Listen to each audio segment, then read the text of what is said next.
안녕하세요. 저는 평범한 하루하루를 살아가고 있는 40대 중반의 여자입니다. 나이가 젊었을 때는 매일 새로운 일이 있었으면 좋겠다는 바람을 가지면서 살았던 것 같아요. 사랑을 찾을 때에도 남들보단 특별한 사랑을 해보기를 소망했었답니다. 매일 똑같은 쳇바퀴 굴러가듯이 사는 게 싫다고 느꼈던 적이 있었는데요. 제 인생에서 한 차례 큰 폭풍이 지나간 지금은 예전과 같은 평범한 일상으로 돌아오게 되어 감사한 마음으로 살고 있어요. 그 당시에는 너무 힘들었지만 이렇게 터놓고 이야기할 수 있게 되었다는 건 제 마음이 많이 여유로워져서인 것 같아요. 저의 이야기를 한번 들어봐 주시겠어요? 저는 40살이 될 때까지 자유롭게 살아왔어요. 어릴 때부터 꾸미는 데에 관심이 많아서 진로를 일찍 뷰티 쪽으로 생각하게 되었답니다. 그래서 대학 진학을 하지 않고 고등학교를 졸업하고 바로 뷰티 학원을 등록하게 되었죠. 그렇게 20대 초반에 네일숍을 시작해서 지금까지 해오고 있어요. 적성에 잘 맞아서 그런지 사업은 점점 번창했고 지금은 3개의 숍을 운영하고 있죠. 사람들 각자 자기에게 맞는 일을 해야 한다고 생각하기에 대학에 가지 않은 것을 후회하지는 않고 살아왔어요. 저는 어릴 때부터 제 생활비는 스스로 벌 수 있어서 자립도 일찍 하게 되었고 그 덕에 혼자 여행도 많이 다니고 하고 싶은 일은 해보고 살아올 수 있었거든요. 연애도 꾸준히 해왔지만 40대에 딱 들어서자 거짓말처럼 남자를 만날 기회가 없어지더라고요. 친구들은 이미 아이 키우고 있고 주변에 괜찮은 남자는 찾을 수 없으니까 조급한 마음이 들기 시작했어요. 결혼을 하고 싶다는 생각이 그리 많지는 않았는데 주변에서도 슬슬 걱정을 하기 시작해서 결혼 정보 업체에 가입을 하게 되었죠. 몇 번 주선해주는 분들을 만나봤지만 제 마음에 들지는 않더라고요. 이럴 바엔 살던 대로 혼자 편하게 살자는 생각이 점점 커져갔고 마지막이란 생각으로 소개팅을 나가게 되었죠. 거기에서 지금의 남편을 만났답니다. 저보다 1살이 많았는데 풍기는 분위기가 학구적이라 그런지 나이보다 어려 보이더라고요. 술도 별로 좋아하지 않고 담배도 하지 않는 점이 가장 마음에 들었네요. 중소기업에 다니고 있다는데 연봉은 나이에 비해 솔직히 많이 모자랐지만 제가 사업을 하니까 금전 문제는 저에게 크게 중요하지 않았어요. 어리숙한 모습이었지만 우리나라에서 가장 명문대인 S대를 나왔더라고요. 자신과 반대인 사람이 끌리는 법이라고 제가 공부 쪽엔 재능이 없어서 남편에게 호감이 크게 느껴지기 시작했답니다. 그 후로 제가 더 적극적으로 나서서 데이트를 시작하게 되었어요. 제가 가만히 있으면 남편은 연락도 안 하고 아무것도 안 할 것 같더라고요. 그렇게 6개월의 짧은 연애를 했고 서로 나이도 있으니 결혼까지 빠르게 이어지게 되었답니다. 시댁은 그럭저럭 여유가 있는 평범한 집안이었는데 살고 있는 아파트가 자가라는 것만 알고 사실 자세한 건 알지 못했어요. 남편이 말수가 진짜 적어서 물어봐도 대답도 시원하게 안 해줬고요. 시부는 회사를 다니다 이미 오래전에 퇴직하고 노인대학에서 강의를 종종 하신다는데 남편과 같은 명문대를 나왔더라고요. 그리고 시누이가 2명이 있는데 첫째 시누는 전업주부인데 남편이 의사라고 자부심이 엄청났답니다. 솔직히 재력이 있는 집안도 아닌데 어떻게 의사 사위를 돕나 궁금했었는데요. 신우도 알아주는 대학교를 졸업했는데 거기서 지금의 남편을 만나 연애를 오래 하고 결혼했다네요. 신우가 첫째 신우 자랑이 대단해서 신우가 한번 집에 오면 공주 행차하는 것처럼 대접을 하더라고요. 첫째 신우 온다는 날에는 밥상에 소갈비찜은 기본이고 메뉴가 달라졌답니다. 둘째 신우는 2년째 미국의 유명 대학에서 박사과정 밟고 있어서 결혼식에도 오지 않았어요. 왔다 갔다 하는 비용이 더 든다고 하더니 제가 항공권 사준다니까 바로 불이나게 오라고 전화하더라고요. 근데 둘째 신우가 시험이 코앞이라 못 온다고 수학이 너머로 어찌나 짜증을 내던지 제가 다 민망하더라고요. 자식들 모두 명문대를 나왔다는 게 시모에게는 인생의 최고 업적이자 자랑인 듯 보이더라고요. 시댁 갈 때마다 저한테 자랑을 얼마나 하는지 레퍼토리를 외울 지경이었답니다. 너 남편이 어렸을 때부터 영재 소리를 들었다. 고등학교 때는 주변 엄마들이 어떻게 공부시키는데 맨날 1등이냐고 물어봐서 밖에 나가는 게 힘들었어. 아유, 엄마들마다 돌아가면서 과일 사다 주고 케이크 사다 주고 얼마나 귀찮았는지. 셋 다 좋은 대학 나온 건 부모님 머리를 물려받아서 그런가 봐요. 아버님도 좋은 대학 나오시고 어머님도 같은 대학 나오셨어요? 넌 뭘 그렇게 꼬치꼬치 하려고 그러니? 근데 너는 내가 이런 얘기해도 아무렇지도 않니? 애가 자존심도 없나? 요즘 세상에 고졸이 뭐니? 내가 남사스러워서 어디 말도 못한다. 너 학창시절에 뭐 날라리 그런 거였니? 우리 아들이 공부만 하다 보니까 참한 여자 보는 눈이 부족했지. 갑자기 시모가 제 학력을 갖고 저런 말을 하니 벙찌더라고요. 이런 말을 들은 게 결혼한 지 2주도 안 지났을 때였답니다. 그리고 그때부터 당연하다는 듯이 제 학력을 가지고 깎아내리기 시작하더라고요. 시모는 전화나 메시지를 자주 보내는 편이었어요. 저는 일하느라 정신이 없는데 전화 한 번 안 받으면 난리가 나서 점점 스트레스가 되더라고요.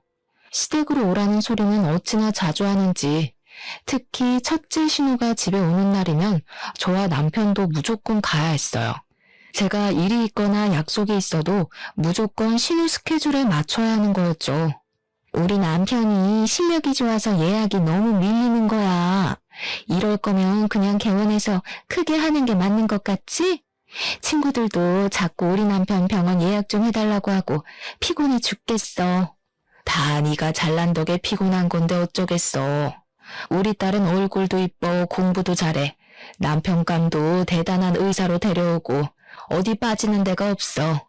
세윤이도 있는데 민망하게 왜 그래? 어릴 때 공부해야 될 때는 공부를 해야 되고 결혼할 땐 결혼을 해야 되고 사람은 때를 잘 맞춰 사는 게 좋은 것 같아. 세연이는 좀 타이밍이 안 맞았네요. 공부는 너무 빨리 놓고 결혼은 너무 늦게 했네. 그래서 우리 오빠를 만났나? 아가씨, 요즘 들어 볼 때마다 학력 얘기하는데 좀 불편하네요. 나 공부 못하지 않았어요. 하고 싶은 일이 있어서 빨리 시작한 거지 대학 못 간 게 아니에요. 말 좀 가려서 해요. 어머, 언니 대학 못 간 거 콤플렉스 있어요? 꼭 그런 사람들이 못 간 게 아니라 안 갔다고 하더라고. 신우는 얄밉게 웃으면서 자리를 뜨더라고요. 저는 은근히 무시하는 시댁 식구들의 태도에 점점 화가 쌓이기 시작했어요. 제가 이룬 커리어가 왜 시댁에만 오면 고졸이라고 후려쳐줘야 하는지 이해를 못하겠더라고요. 저는 시부와 멍하게 텔레비전을 보고 있는 남편을 끌고 베란다로 가서 문을 닫았죠. 당신 어머니랑 아가씨 하는 얘기 다 들었지? 내가 그렇게 무시를 당하고 있으면 와서 한 소리 해야지. 어쩜 그렇게 가만히 있어? 왜 또 가만히 있는 사람 시비야? 너 고졸 맞잖아. 아니라고 하면 뭐 달라져? 솔직히 졌는데도 아니고 고졸은 쪽팔린 거야. 그냥 가만히 있어. 남편이 거실로 가버리려길래 얼른 손목을 잡았는데 차갑게 뿌리치고 들어가 버리더라고요. 어이가 없어서 그 길로 바로 집에 가버리려고 가방을 들고 밖으로 나와버렸답니다. 남편은 저를 휙 보고는 무시하고 따라오지도 않더라고요. 저는 서러움에 눈물이 나려는 걸 꾹 참고 아파트 현관을 나왔죠. 그때 언제 밖에 나갔었는지 신우와 심해부가 팔짱을 끼고 걸어오더라고요. 저는 마주치기가 싫어서 어두운 쪽으로 몸을 숨겼답니다. 두 사람이 출입구 앞에 멈춰서더군요. 저는 숨은 모습을 들키면 더 우스워질 것 같아 꼼짝도 하지 않고 있었죠. 오빠랑 세연이 와 있는데 진짜 꼴 보기 싫어. 고졸 주제에 가방은 비싼 거 들고 오고 그런다고 싸구려가 명품 되겠어? 형님 거의 10년을 백수였던 거 다 알고 결혼한 거래? 고졸이라더니 진짜 결혼이 급했긴 급했네. 그 가방 갖고 싶으면 하나 사. 남편이 의사인데 그까짓 거 뭐라고. 사실 우리 오빠랑 결혼한 것만 봐도 어느 정도 급인지 나오잖아. 나이는 많고 갈 데는 없으니까 나이 많은 백수한테 시집이나 오고 한심해 둘 다. 아무튼 형님 내외 어디 가서 말하긴 좀 불편하긴 하네. 백수랑 고졸 날라리하니. 앞으로 가족 행사 있을 때 친척들 앞에서도 쪽팔려서 어떡해? 그래도 골칫거리였던 오빠 데려가서 입혀주고 먹여주니 다행이지. 안 그럼 계속 우리한테 빌붙었을 거 아냐? 당장 둘 앞에 나가서 따지고 싶었지만 손이 부들부들 거리더라고요. 두 사람은 안으로 들어가 버리고 저는 튀어나올 것 같은 심장을 진정시키려고 애쓰며 차로 갔어요. 남편이 10년 동안 백수였다는 사실을 전혀 몰랐던 터라 큰 충격을 받았습니다. 어쩐지 모아둔 돈이 너무 없다고 생각했는데 결혼을 하려고 급하게 회사를 들어간 건 아닌지 의심이 들었어요. 제가 수입이 남편 월급이 너무 작긴 하지만 그래도 매달 안정적으로 나오는 게 어디냐는 생각으로 너무 안일하게 넘겼다는 생각이 들더라고요. 시모가 내 앞에서 티내지는 않았지만 그동안 남편이 집안에서 어떤 대우를 받고 살았는지 알 수 있을 것 같았어요. 그래서 저를 그렇게 쉽게 무시할 수 있었던 거였겠죠. 저는 남편에게도 속았다는 생각이 들고 시댁에도 너무 실망을 해서 당분간 어떤 이유로든 가지 않기로 마음먹었답니다. 그렇게 시모의 연락을 무시한 지도 오래 지났어요. 꽃이 잔뜩 나오는 동영상이나 건강에 대한 쓸데없는 정보 같은 걸 매일 보내서 스트레스를 많이 받았었는데 아예 차단해버리니 속이 다 시원하더라고요. 남편이 주는 생활비도 이상하게 점점 줄어가기 시작하더니 한 달, 두 달 건너뛰는 일도 생기기 시작했어요. 사실 남편이 주는 돈은 한 달 살기엔 너무 적었지만 그래도 티내지 않고 내가 더 보태서 쓰자는 생각으로 살았어요. 제가 거의 3배는 더 쓰면서 가정을 꾸려가고 있는데 남편에게 싫은 소리 한 번도 한 적 없답니다. 하지만 남편이 숨겼던 과거를 알게 되자 점점 정이 떨어져서 저도 싫은 소리를 하게 되더라고요. 월급은 매달 똑같은데 왜 생활비는 매달 다르게 주는 거야? 어디 다른 데 쓰고 다녀? 쓰긴 뭘 써. 야근하고 그러면 월급 더 나오는 거고 암튼 다 달라. 넌 회사 다녀본 적도 없으면서 뭘 한다고 그래? 너 돈 좀 번다고 유세 떠냐? 말 다 했어? 한 달에 생활비가 얼마나 드는지 알기나 해? 배달시켜 먹는 것만 해도 당신이 주는 생활비 다 써. 어떻게 돌아가는지 알려고 하지도 않잖아. 당신은 맨날 먹고 핸드폰하고 자는 게 최고니까. 네가 집구석에서 밥을 안 하는데 그럼 시켜 먹어야지 굶냐? 그럼 너 일하지 말고 들어앉아서 살림이나 해. 남편한테 따뜻한 밥 한 번 차려주지도 않은 게 내가 아주 속아서 결혼했어. 진짜 사기 결혼 당한 게 누군데 이래? 내가 이런 말까진 안 하려고 했는데 당신 10년 동안 백수였다며? 난 회사 다닌 적은 없어도 내가 사업체 몇 개를 꾸리는 사람이야. 당신보단 내가 사회생활 훨씬 오래 했어. 왜 사람을 무시해? 너 그거 누구한테 들었어? 엄마야? 아씨야.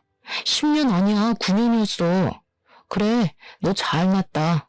대학 안 다니고 사회생활에서 얼마나 굴러먹었는지 모르겠지만 돈만 잘 벌면 다냐? 예. 결혼 전엔 화도 잘 못 내고 심성이 고운 줄 알았지만 남편은 누구보다도 다혈질에 콤플렉스로 가득 찬 사람이었답니다. 자그마한 일에도 크게 화를 내고 과민하게 반응하는 게 예사였어요. 대화를 시작하면 거의 큰 소리를 치며 마무리가 되었기 때문에 우리는 서로 거리를 두며 대면대면하게 지내기 시작했죠. 저는 마음이 심란할수록 일에 더 열중했어요. 고용한 직원 수도 만만치 않았기 때문에 하루에 한 번씩 숍들을 돌아다니며 관리하다 보면 어느새 밤이 되어 있는 때가 많았답니다. 어느 날 시모가 계속 전화를 해대더라고요. 일을 하다가 핸드폰을 보니 세상에 10통이 넘게 부재중 전화가 찍혀있는 게 아니겠어요? 그리고 바로 전화가 울리기 시작했고 저는 받을까 말까 고민하다가 결국 받고 말았답니다. 시모는 지금 당장 집 앞으로 자기 좀 데리러 오라는 말을 하더니 전화를 끊어버렸어요. 시모 목소리도 안 좋은 것 같아 어디가 아픈가 싶어서 차를 끌고 갔는데 아파트 출입구 앞에 시모가 서 있더라고요. 제 차를 보자마자 얼른 조수석에 타더라고요. 전화를 그렇게 해도 안 받고 집에 코빼기도 안 비치더니 결국 오긴 왔네. 저 역 사거리의 백화점으로 좀 가. 저를 보자마자 째려보면서 말하는데 기분이 팍 상하더라고요. 제가 운전하지 않고 가만히 쳐다보고 있으니 출발하라며 삑 소리를 지르는 게 아니겠어요? 시모와 저는 백화점으로 들어갔어요. 도대체 뭘 하려는 건지 여우 같은 시모의 속을 알 수가 없어서 일단 지켜보기로 했답니다. 너는 시어머니 생일이 다 돼가는데 연락 한 번 없어? 시아버지 생신 때는 그렇게 잘 모시더니 지금 사람 차별하니? 살가운 며느리는 바라지도 않는다. 적어도 최소한의 도리는 해야 할 거 아니야. 어머니, 그럼 지금 일하는 사람 빨리 오라고 한 게 생일 선물 받아내려고 이러신 거예요? 그리고 저 어머니한테 아직 안 풀렸어요. 그렇게 저 무시하시면서 제 돈을 쓰고 싶으세요? 얘가 말하는 꼬락서니 좀 봐. 아직 안 풀려? 니까짓 게 뭔데? 내가 너 고졸이라고 그거 한마디 했다고 지금 시어머니한테 이렇게 무렴치하게 대하는 거니? 네가 이럴수록 사람들이 너 무식하다고 흉보는 거야. 알았니? 어머니, 저한테 무식하다고 그런 말 좀 그만하세요. 그러는 어머니는 대학 나오셨어요? 고등학교는 나오셨어요? 야, 너 사람 많은 데서 자꾸 큰 소리 나게 할래? 나는 자식 3명을 다 명문대 보낸 사람이야. 네가 자식 낳아서 S대 한번 보내봐. 그럼 내가 너 인정해 줄게. 잔말 말고 따라와. 시모는 있는 힘을 다해 저를 째려보고는 앞장서서 걸어갔습니다.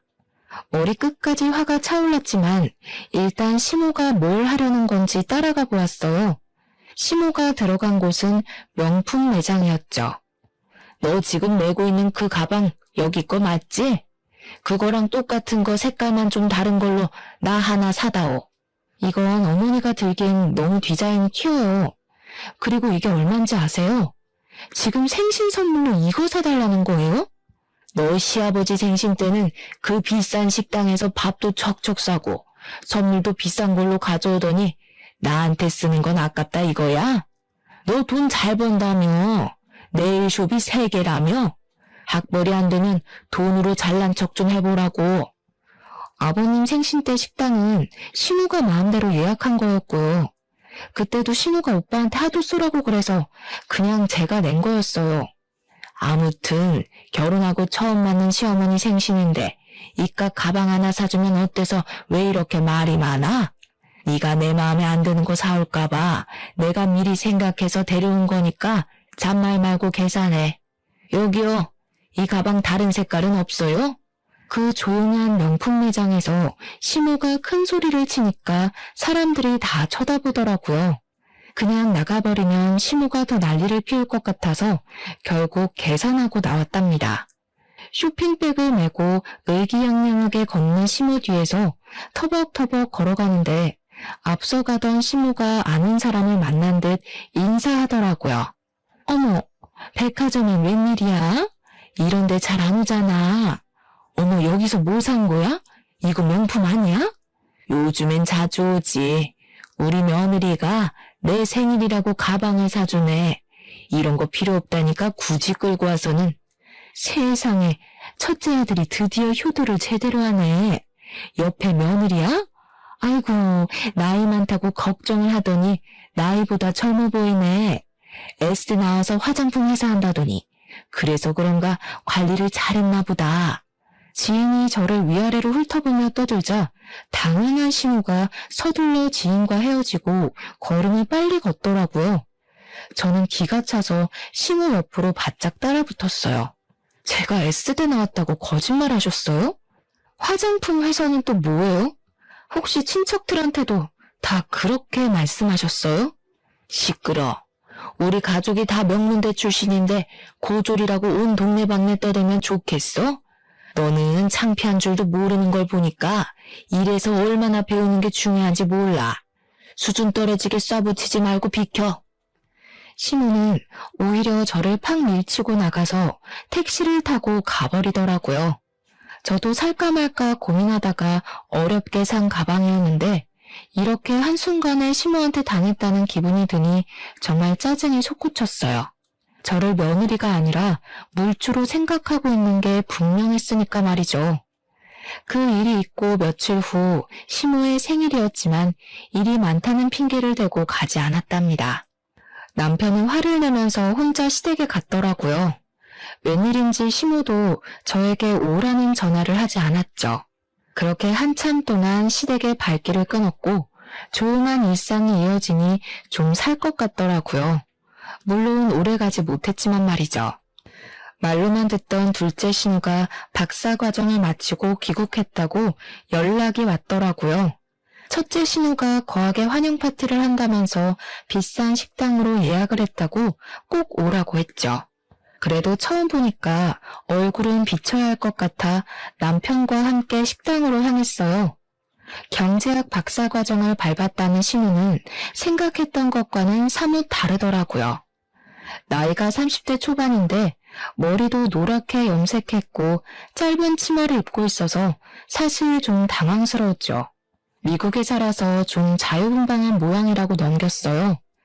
계속 핸드폰만 들여다보고 있길래 문제라도 생겼나 했는데 SNS를 그렇게 보고 있더라고요.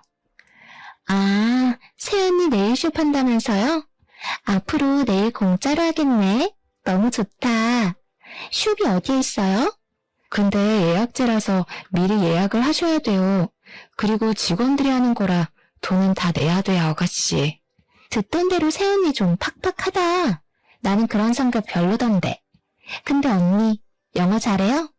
뜬금없는 대답에 제가 멀거니 있으니까 첫째와 둘째 신우가 저를 보며 비웃더라고요.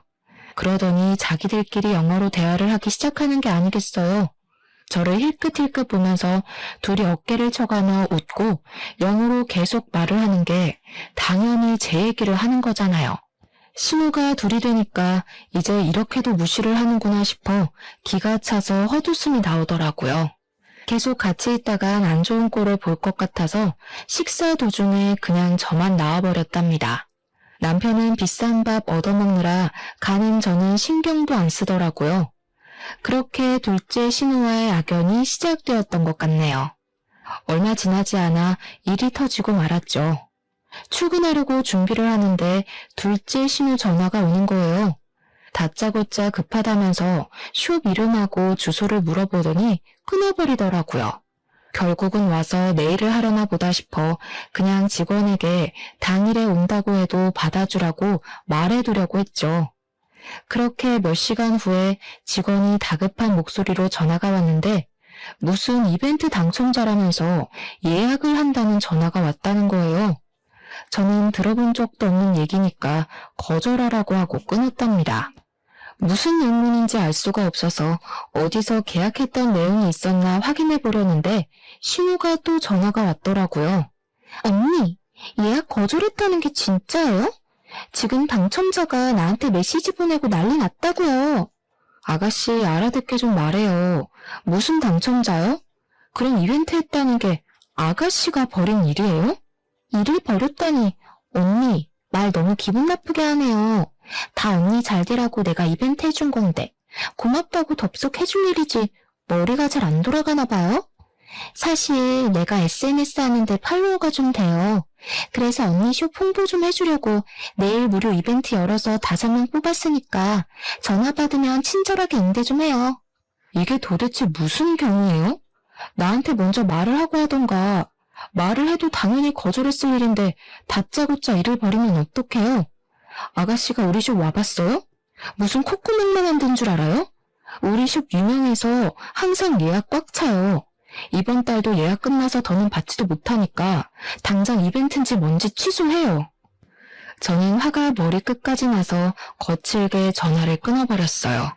내 학력을 가지고 무시를 하는 건 참을 수 있지만 제가 일궈놓은 사업까지 우습게 하고 자기들이 숟가락 얹어도 된다고 생각하는 게 정말 괘씸하더라고요. 그새 전화를 했더니 불이 나게 시모에게 전화가 와서 저도 한껏 따질 요령으로 받았답니다. 받자마자 당장 집으로 오라며 안 오면 네 잘난 네일숍 가서 다 엎어버리겠다고 소리를 고래고래 지르더라고요. 시댁에 들어가니 둘째 신우가 훌쩍대며 울고 있고 신우는 씩씩거리며 다짜고짜 휴지 케이스를 저한테 던지는 거예요. 야, 니까짓 게 뭔데 우리 딸한테 큰 소리를 쳐? 그깟 내일 얼마나 한다고 우리 딸한테 면박을 줘? 그깟 네일숍 와서 관리 받아본 적이나 있으세요? 한 명당 10만 원은 잡아야 돼요. 그럼 그깟 돈 어머니가 아가씨를 위해서 좀 내주세요. 50만 원밖에 안 하네요. 이게 점점 말 대답을 따박따박하고 너 때문에 얘가 엄청 곤란해졌다는데 어떻게 할 거야? 당장 이벤트인지 뭔지 해주겠다고 싹싹 빌어. 빌어야 될 건 아가씨인데 제가 정신 나갔다고 빌어요? 저야말로 업무 방해죄로 고소하고 싶은 거 참고 있으니까 더는 저 자극하지 마세요. 고작 그 말 하려고 바쁜 사람 오라고 하신 거예요? 그때 둘째 신우가 들고 있던 물컵을 제 얼굴에 촥 쏟더라고요. 저는 너무 갑작스러워서 눈을 동그랗게 뜨고 신우를 쳐다봤죠. 보자 하니까 우리 엄마한테 무슨 말버릇이야? 이 무식한 게. 언니가 말하는 게 다 맞았네. 나이만 먹은 게 머리는 텅텅 비고 싹수는 더럽게 없다더니. 저는 너무 화가 나서 신우 머리채를 확 잡아버렸어요. 신우가 힘없이 제 쪽으로 휙 딸려오더라고요. 저도 소리를 지르며 신우 머리를 뒤로 확 제껴버렸답니다. 그걸 본 신우가 냄비에 차가운 물을 받아와서는 저한테 뿌리는 게 아니겠어요. 저는 머리부터 블라우스까지 흠뻑 젖어버렸답니다. 이게 진짜 돌았나? 우리 박살 딸 머리를 잡아? 이 무식한 년아, 맛 좀 봐라. 신우가 축축한 제 머리채를 세게 움켜잡고 흔들기 시작했어요.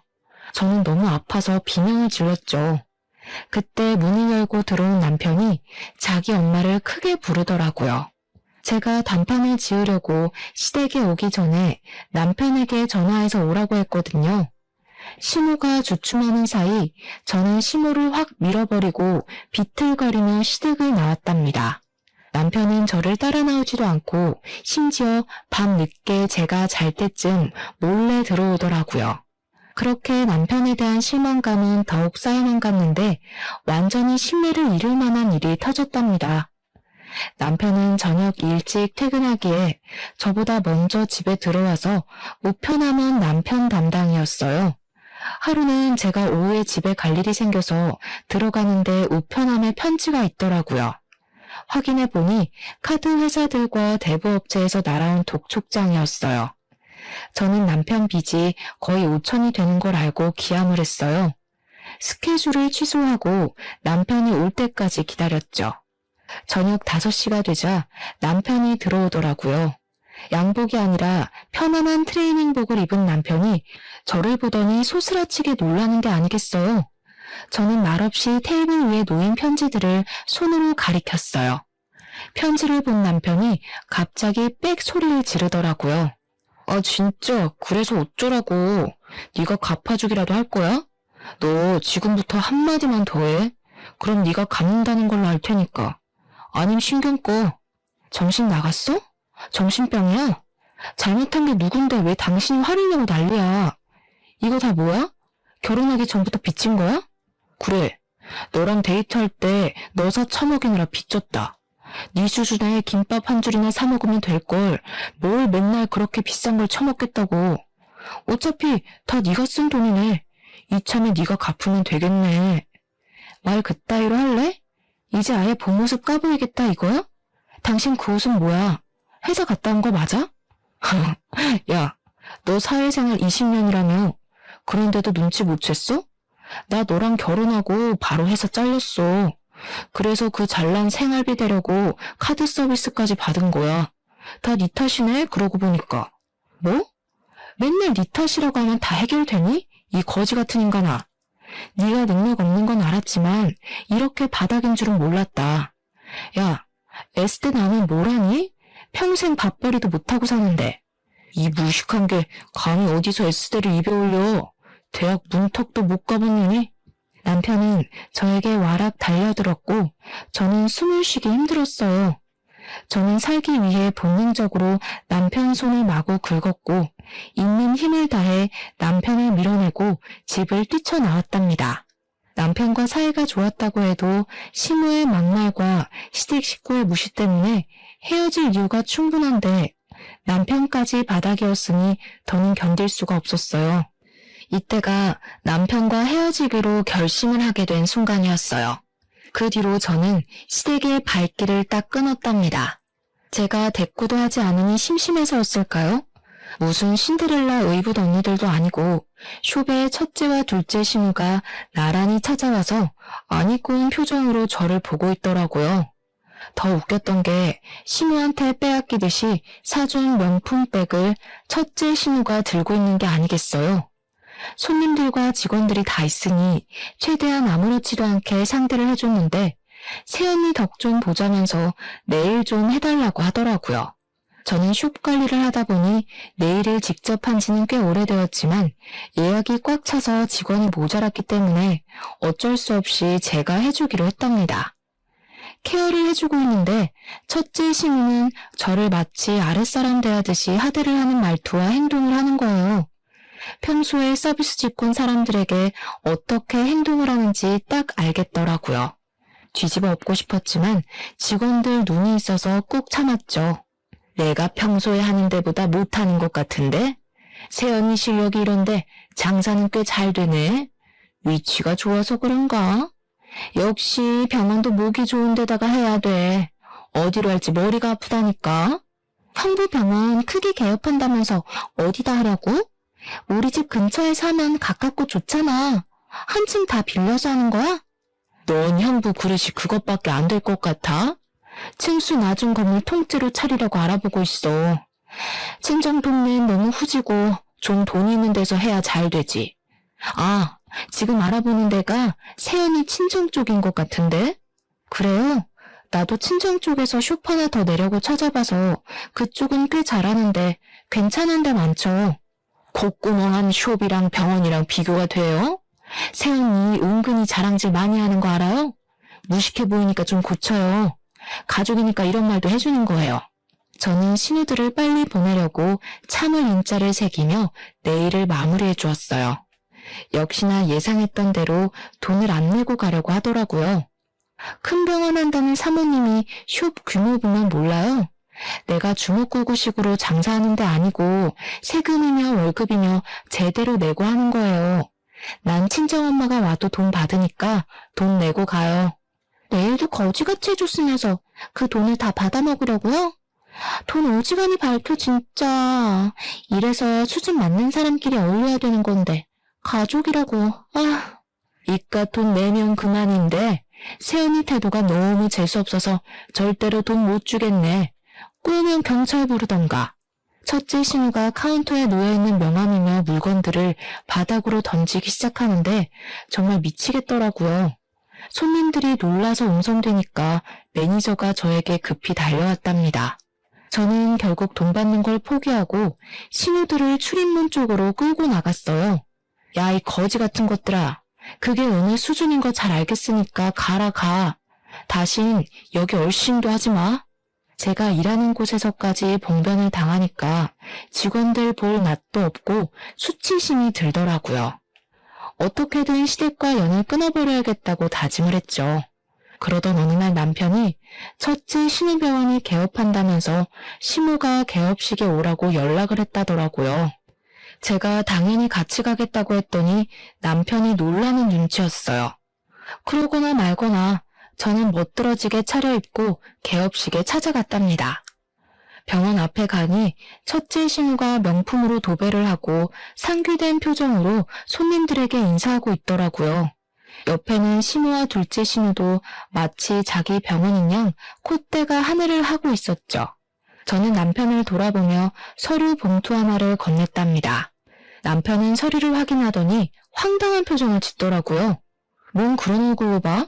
그럼 내가 계속 너한테 호구당하면서 살 줄 알았니? 거기 도장 찍어. 조용히 합의 이혼하는 게 서로 편할 거야. 갑자기 왜 이혼을 해? 내가 바람을 피우냐 도박을 했냐? 그깟 싸움 몇 번 했다고 이혼하면 세상 사람들 다 이혼했겠다. 학교라고 치면 난 일방적으로 너네 가족한테 학교 폭력 그 이상을 당했어. 네가 나한테 한 거는 사기 결혼이고 그래도 이혼 안 하고 내 돈으로 식충이처럼 살고 싶으면 앞으로 무슨 일이 일어나나 잘 봐. 도장 찍게 될 테니까. 저는 차갑게 말하고 심우와 신우 쪽으로 걸어갔어요. 제 모습을 발견하고는 눈이 찢어져라 째려보고 있더라고요. 저는 첫째 신우와 남편에게 가서 영어로 말을 걸었어요. 제 유창한 영어 발음에 두 신우 입이 떡 벌어지더라고요. 사실 저는 어렸을 때부터 미국으로 여행도 자주 가고 어학연수도 받으며 머문 적도 있었어요. 여러 나라로 여행도 많이 다니면서 영어가 필수라는 걸 잘 알았기 때문에 꾸준히 공부했거든요. 거기다 네일숍 지점을 해외에도 내려고 준비하고 있었기에 현지 매니저와 영어로 통화하는 건 기본이었죠. 놀라서 저를 보고 있던 심해부가 갑자기 어떤 남자를 향해 황급히 달려가더라고요. 남자가 제 쪽으로 성큼성큼 걸어오자 심해부도 뒤를 졸졸 쫓아왔죠. 심호가 얼굴을 확인하더니 화들짝 놀라며 인사를 했어요. 바로 제 친정아버지였거든요. 입이 떡 벌어진 심해부와 첫째 심호가 동시에 저를 바라보더라고요. 친정아버지가 개원한 병원의 건물주였기 때문이죠. 처음에 결혼할 때 친정아버지가 작게 사업하시다가 은퇴하셨다는 이야기만 했고 건물을 갖고 있다는 사실은 당연히 꺼내지 않았어요. 그 사실을 알게 되면 시댁이 무슨 요구를 할까 알 수 없어서 숨겼는데 정말 천만다행이었죠. 우리 아이가 이혼을 한다고 하는데 그렇게 되면 서로 부딪히는 게 껄끄럽지 않겠소? 그래서 계약을 없던 일로 하자고 말하려고 왔소. 아니, 사돈, 이혼이라니 그게 무슨 말인가요? 그런 얘긴 들어보지도 못했는데. 근데 진짜 여기 건물주예요? 아니, 인테리어까지 다 끝낸 상태인데 건물주 마음대로 계약을 파기라뇨. 말도 안 되는 얘기입니다. 법적으로 대응하겠습니다. 그동안 있었던 일 우리한테 다 들었습니다. 남의 귀한 딸 데려다가 호구처럼 부려먹고 무시를 하다니 제정신입니까?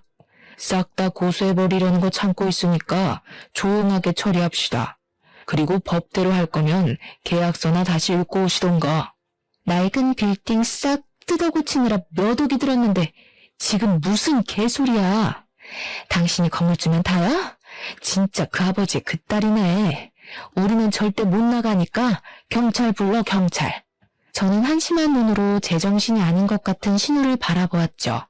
저는 신우가 친정 근처에 빌딩을 찾고 있다는 말을 들었을 때 살짝 친정아버지 건물 얘기를 흘렸답니다. 그리고는 바로 아버지에게 찾아가서 그동안 있었던 일을 다 이야기하고 이혼하도록 도와달라고 말씀드렸죠. 평소에 냉정한 성격인 아버지가 가만히 안 두겠다며 불같이 화를 내시더라고요. 아니나 다를까 심해부가 건물을 빌리고 싶다는 부동산에 연락을 받았고 아버지는 갑인 건물주가 원할 때는 언제든지 계약 파기가 가능하다는 내용을 교묘하게 계약서에 적어두셨답니다. 그리고 시세보다 훨씬 싸게 월세를 제시하니 심해부는 제대로 확인도 하지 않고 바로 계약을 해버린 것이죠. 계약서를 확인해본 심해부의 두 손이 덜덜 떨리자 일이 심각하게 돌아가는 걸 눈치챈 첫째 심우가 심우를 뒤에서 쿡쿡 찌르더라고요. 사돈, 뭔가 오해를 하신 모양인데 가족끼리 다툼이 좀 있었던 건 맞지만 그렇게 심각한 건 아닙니다. 화를 좀 푸시고 천천히 대화를 해보는 게 어떠실까요? 예, 그동안 마음 상한 게 있었다면 내가 사과하마. 어떡하죠? 마음이 좀 상한 게 아니라 이혼 안 하면 제가 죽을 것 같은데요. 당신 그 잘난 백수 아들 돌려드릴 테니까 잘 끼고 살아보세요. 그렇게 미안하시다면 무릎 꿇어보시던가요. 얼굴이 파래진 심우가 첫째 심우를 돌아봤는데 심우 눈을 싹 피하더라고요. 고개를 푹 숙인 심우가 덜덜 떨며 무릎을 꿇었답니다. 심우가 울먹이며 제 바지가랑이를 잡더라고요. 이제 됐니? 내가 이렇게 사과하마. 화 좀 풀어라. 가족끼리 서로 도와야지. 이런 법이 어디 있니? 앞으로는 내가 너 상점 모시듯 하마. 이거 놓으세요. 진심으로 우러나와서 저한테 미안하다고 하시는 거 아니잖아요. 잘난 따님이 이렇게 된 건 다 어머님이 뿌린 씨 거둔 거니까 제 탓은 마시고요. 야, 이게 진짜 정신 나갔나? 네가 뭔데 우리 집을 풍비박 쌌네. 너 오늘 내가 가만 안 둬? 저는 둘째 신우 손에 들려있던 테이크아웃 컵을 뺏어서 신우와 둘째 신우 얼굴에 순식간에 뿌려버렸어요. 끈적한 포도주스가 두 사람 얼굴에 범벅이 되었죠. 지켜보던 남편 사색이 되어 풀썩 주저앉더라고요. 어머니는 모르시겠지만 제가 꽤 성공한 사업가거든요. 그래서 계산이 정확해서 빚지고는 못 살아요. 저번에 받은 거 돌려드린 거예요. 이해하시죠? 그러고는 조용히 핸드폰을 열어 녹음한 내용을 재생했고 영어 대화가 흘러나왔어요. 영어를 알아들은 둘째 신우가 제 핸드폰을 뺏으려고 달려들더라고요. 저는 재빨리 옆으로 피했고 신우는 땅바닥으로 고꾸라졌답니다. 어머니도 영어 못 알아들으시니까 무슨 내용인지 모르시겠죠? 제가 둘째 아가씨 다니던 학교랑 주고받은 메일도 있으니까 편지로 보내드릴게요. 못 믿으시겠다면 공증까지 해서 보내드릴게요. 하고 다니는 꼬락서니가 영 수상해서 그 박사과정 했다던 미국 학교로 전화를 해봤거든요, 제가. 근데 아가씨 이름이 없다네요? 저는 혼이 나가버린 시댁 식구들을 남겨두고 돌아섰답니다. 남편은 어떻게든 이혼은 안 하려고 했지만 저는 소송 이혼으로 완벽하게 이혼할 수 있었죠. 남편이 한 푼도 없었기에 정신적인 피해 보상이나 위자료는 받을 수 없었지만 저를 갉아먹는 시댁과 깔끔히 정리가 된 것만으로도 다행이라는 생각이 들었어요. 소송 과정에서 알게 되었는데 병원을 무리하게 개원하느라 막대한 빚을 졌던 첫째 신우는 살던 아파트까지 처분해야만 했고 첫째 신우한테 돈을 빌려줬던 시댁도 빚더미에 올라앉았다고 하더라고요. 전 남편은 여전히 백수로 지내며 늙은 시부모에게 빈대부터 살고 있고요. 둘째 신우는 미국에서 대학 합격했다고 거짓말하고 유학비 받아 흥청망청 유흥을 즐기며 살았던 게 들통나서 집에서 쫓겨나서 지금도 행방을 모른다고 하네요. 저는 여전히 숍을 운영하면서 바쁘게 살고 있고 가끔 혼자 여행을 다니며 재충전하는 것을 낙오로 여기고 있답니다. 결혼을 하고 그 사람의 가족을 받아들이는 건 정말 중요한 일이고 인생이 바뀔 수도 있는 사건인데요. 저는 남들이 정해놓은 기준에 맞춰 살아가려고 너무 성급한 선택을 했던 것 같아요. 폭풍 같던 시간을 지나온 자신을 더 소중히 여기고 이제는 저만의 박자에 맞추어 여유 있게 살아가 보려 한답니다. 여러분도 제 사연을 듣고 현재의 일상에 더욱 감사하는 마음을 가져보셨으면 좋겠어요. 들어주셔서 감사합니다.